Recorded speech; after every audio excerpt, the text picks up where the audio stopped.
Yo, what's up guys? Jax back with another video, and today I'm going to be talking about SummerSlam 2024 because we're about 3 or 4 weeks out, and honestly this pay-per-view seems like it's already doomed from the get-go.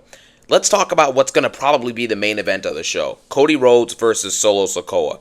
Now, you're probably thinking that what I just said is a joke, but I'm dead serious. We are going to get Solo Sikoa versus Cody Rhodes at SummerSlam, and it will likely main event the show because Roman Reigns is probably going to return during this match or after this match. Now, I personally think that the build to this match so far, we're still 3 weeks out, but the build so far has been pretty mediocre. Solo Sikoa realistically has no reason to be mad at Roman Reigns because Roman Reigns is literally what raised him to this level of prominence in the first place. So because Roman Reigns loses one match out of 50, apparently Solo Sikoa has to dethrone him now as the tribal chief. The story behind it is pretty weak. And then Cody Rhodes getting involved, like I say every time, Cody Rhodes is a bad champion. So they have to involve him in whatever is the most interesting story in the WWE because he's not interesting by himself. If John Cena was in the WWE, he would have feuded with the Bloodline once as champion and then would have probably never touched him again. So this isn't, you don't really need to feud with the top story in the WWE if you're a great champion because you're going to be another top story in the company. But look at this picture here. The top stories in the company are the Uncle Howdy stuff, the Rhea Ripley, Liv Morgan, and Dominic stuff, the Bloodline, and then that's pretty much it. And the CM Punk and Drew McIntyre. Other than that, nobody. The Cody Rhodes is not even close in terms of the most important stuff that's happening in the company at the moment. However, the build to this match has been mid. I don't think Solo Sikoa is a great in-ring worker, really. I think he's okay. So this match work is probably not going to be that great. And then you also have to factor in the quality that even if Roman Reigns comes back after this match, we don't know what's going to happen with him. So that unpredictability does add something to this match. I do like that. But at the end of the day, the in-ring quality is not great. The build hasn't been good. So why would I believe this match is going to be good and worthy of a main event of the second biggest PLE of the year for the WWE?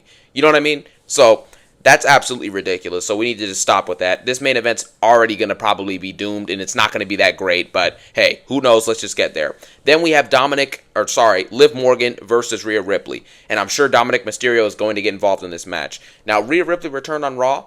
Everybody's excited for it. I'm not a huge Rhea Ripley fan, but I know a lot of people love it, or love her and love Liv Morgan. Well, allegedly. I don't know what they love about them, except for, some other things that, the weirdos in the comment section are asking Rhea Ripley, hey, please step on me. Liv Morgan, please step on me. I'll do anything for Liv Morgan. Like, dude, you're weird. Okay, you're a weirdo. You don't actually care about the characters or the wrestlers. You're just there for other reasons that we don't know about.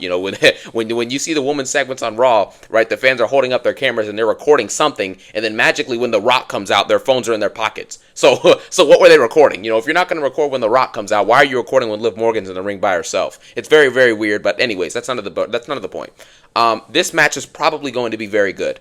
Rhea Ripley's a pretty good wrestler. Liv Morgan, I think, is overrated in the ring, but they'll make it work. The build-up to this match is going to be pretty good, I'm pretty sure. I think that Rhea Ripley and Dominic Mysterio, their relationship, bleeding into this Liv Morgan-Dominic Mysterio stuff is going to make for a very, very entertaining pay-per-view and a very entertaining feud, okay? And I think this is going to span by even more than SummerSlam, which is why I think that Liv Morgan is going to win this match. Now, once she wins this match, I think Dominic Mysterio turns on Rhea Ripley, which leads into another thing because I think the Judgment Day implodes at SummerSlam once and for all. All right, so that's the bottom line. Now, hopefully Rhea Ripley can come out there and cut a good promo on Monday and get us more invested in this feud because on paper it should be really good. You're breaking up a faction, you're breaking up a relationship, you're breaking up a friendship with Rhea and Liv. Like, this is a really, really good thing that could go on, okay? And it could potentially be the second most exciting feud heading into SummerSlam behind Drew and Punk. So, this is good. I think this match may end up being good and the feud should be pretty solid. But next is CM Punk and Drew McIntyre. This feud, right, so far has been very, very great, okay? It's been great. But the reason why I think this feud is going to be doomed is because CM Punk simply has done nothing since he's come back to WWE. He does not wrestle. He's been on, 7 Raws in 9 months? I mean, this guy doesn't provide really anything for the brand except for some views when he comes back, once every other month. So I don't really know exactly what he's done since he came back. He looked terrible in the Rumble, and I really do find it hard to believe that him and Drew McIntyre can wrestle more than 15 minutes or so without CM Punk getting hurt. I just don't see that happening. Drew McIntyre is 6'5". He's around 200-something pounds. He's physical. He's a brawling brute inside of that ring. And then even if he wasn't to wrestle Drew McIntyre, let's just say Punk wrestled Seth Rollins, by example, he still probably would have a problem because Rollins is physically and athletically he has more prowess than Punk in those areas. Now, Punk is an amazing promo worker. We get that. But when it comes to in-ring work, CM Punk has not put in a good in-ring match probably since Samoa Joe at AEW or whatever before that. He keeps getting injured, man. And so he's barely there to build up to the feud. Drew McIntyre has had to carry a lot of this feud over the last 3 or 4 months, which I feel bad for him, but he's had to do it. And, Punk just comes back to keep costing him over and over again, which is making the feud better. But at this point, I'm ready to see these two dudes talk in the ring or do something physical together, man. Okay, this is just stupid. When Drew McIntyre shows up in a car, he drives away. Then Punk shows up in his car and drives to the arena. Drew McIntyre's watching from the top of a set box while Punk is in the ring. And then Drew McIntyre goes to the ring, and then Punk is watching from one of the boxes in the arena. Like, it's corny, and they're trying to build the long game, really long-form storytelling. It's boring, okay? I'm getting tired of it. So hopefully they can cut a promo across from each other in the ring, and it'll be something very interesting and cool. But until they actually prove that they're going to get that done, I quite frankly do not care whatsoever. And I do genuinely not believe that CM Punk will be able to make it through a full match without getting hurt in some capacity. So because of those reasons, I do think the feud will continue to be at least good, but will the match end up being good? I'm not sure about that. Punk looked out of shape and out of breath at Royal Rumble after doing 2 high knees and a roundhouse kick. So, I don't know how he's going to make it 15 plus minutes in that ring. But hey, the crazier things have happened, I suppose. And then you have Nia Jax versus, BBL Bayley, as she's being called now. I personally think that this feud is only going to get better, and the reason it's going to get better is because of Tiffany Stratton being the looming threat with her Money in the Bank briefcase. That thing right there is making this feud interesting, because if Bayley wins, Tiffany could cash in and become the new WWE Women's Champion, but it would probably piss off Nia Jax. Or Nia Jax could win, and she could get cashed in on by Tiffany and get turned on, and it would probably piss her off regardless. So either way, it looks like they're going to build to a friends to enemies kind of thing with Tiffany Stratton and Nia Jax, and that's a very engaging story. And we already knew Bayley was a placeholder champion, because after a month into her title reign, nobody really cared what she was doing. So once everyone realized that, it was time to move on from her as champion anyways. So either way, no matter what happens, Bayley is not going to walk out of SummerSlam as the WWE Women's Champion.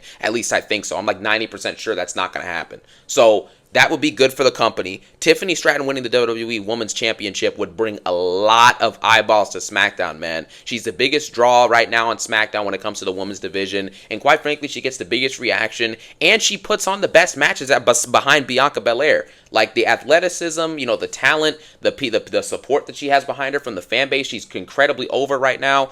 I think it's time to bite the bullet and just give her the title. I know she's only, not even a year in yet on the main roster, but at some times, man, some people are so talented, you just got to give them the belt. Next match on the card probably is going to be the Gter and the Damian Priest match. Damian Priest has been a terrible champion so far with his reign. He's every week he comes out there and cuts the worst promo of his career, just week after week. It's very bad stuff. His most recent promo actually said the words, and I quote, "Hey, I'm Damian Priest. I'm the World Heavyweight Champion. You see this nameplate on the belt? It says Damian Priest, which means I'm the champion. I'm El Campeon."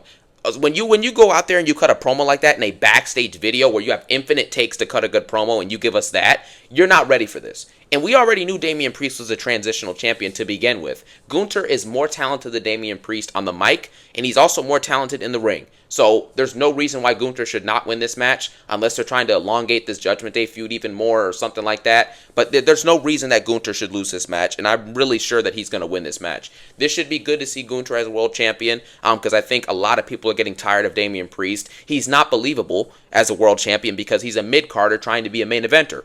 And I don't really understand why they're trying to push this guy still. He's had his chance for the last 4 months, and he hasn't lived up to the expectation, man. I'm sorry. He's cut 1 or 2 good promos, I'll give him that, and he has wrestled good matches like the one versus Drew at Clash at the Castle, and I think he had a pretty solid match versus Jey Uso at Backlash. But other than that, he hasn't really done anything. So we have to get real. We have to be honest with ourselves and realize that this guy has not lived up to the plate, and it's time for him to lose the title. Just like it's time for this next guy to lose the title, Logan Paul and LA Knight. This fight or this match should be Logan Paul's time to lose the belt. Okay, he's had 4 title defenses or 3 title defenses in 10 months. It's done. Okay, we're done with Logan Paul as champion. He's a super talented wrestler. He's talented in pretty much every area of his life when it comes to entertainment. He's a great athlete and he cuts pretty solid promos. But when you're only showing up once every 2 or 3 months, there's nothing we can really do with that. You know what I mean? So the U.S. title has to come off of Logan Paul. LA Knight is going to win this. It's going to be great to see LA Knight wins. He comes out and gets the biggest reaction of the week every time he comes out on SmackDown. So it's time to finally make dues and let LA Knight win his first WWE Championship inside of the company. Okay, and hopefully he carries it, he elevates it, and is there every week with it, which I know he will be. And I think the next feud for LA Knight should be Carmelo Hayes. Him and LA Knight have great chemistry on screen together. We've been seeing it for weeks, and I think that in the ring they would put on a really good match if it was like a no holds barred or an Extreme Rules or something like that at Bash in Berlin or at Survivor Series or even at Bad Blood. It would be a very, very good match and a very, very good feud. And it would also help elevate Carmelo Hayes because he's in his first year on the main roster. So that should work out for the good. So at the end of the day, that's what I think of SummerSlam so far. It's not doomed, right? But at the end of the day, they just have to build these feuds out. Okay, so this is what I think about SummerSlam 3 weeks out. We'll see what happens as we get closer. But so far, it looks like we got about 2 or 3 mid/bad feuds. And then we got like 2 or 3 that should be pretty good feuds heading into the SummerSlam. So let's get it. Boom, boom, boom. I don't even know what I'm saying anymore. Thank you for watching. One love.